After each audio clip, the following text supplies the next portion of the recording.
In 1902, a heavy atmosphere hung over the small room in Paris where Marie Bailey lay. The young woman's eyes were filled with sorrow, and her breathing was labored. Tuberculosis of the pleura had relentlessly ravaged her body.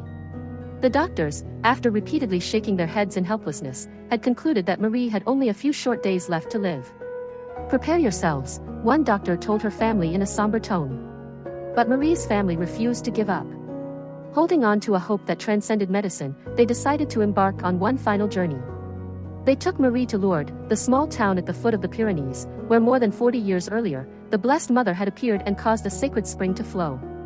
The journey was an ordeal. Marie lay on a stretcher, each cough tearing at her emaciated chest. By the time they reached Lourdes, her body was almost completely depleted of strength. Her family brought her to the Massabielle grotto, where the chilly spring water flowed. In the biting cold of the Lourdes spring, people slowly immersed Marie. She groaned, her face pale from the shock of the icy water. Those around her held their breath, unsure whether this would bring release or hasten death.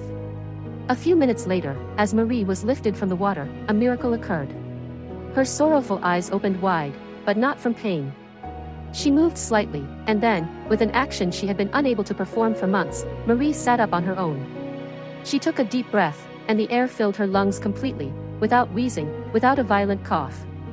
She placed her hand on her chest, where the lump and agonizing pain had always been. Now, there was only peace, no fever, no pain. I am all right," Marie whispered, her voice surprisingly strong. "I am cured." The volunteer doctors at Lourdes, who had witnessed so many shattered hopes, could not believe their eyes. They immediately examined her.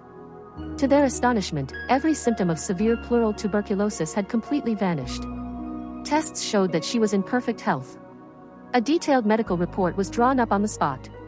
Marie Bailey's recovery was extraordinary, unexplainable by any medical knowledge of the time. Later, Marie Bailey kept the profound promise she had made in the moment of her healing. She became a nun, taking the name Sister Marie de la Présentation. With the hands once frail from illness, she tenderly cared for the sick in a Catholic hospital, becoming a living witness to the power that had healed her.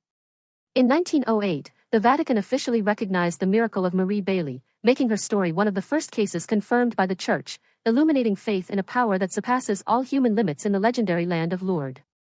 Marie's miracle was not only the healing of a body but also a light for millions of souls seeking hope.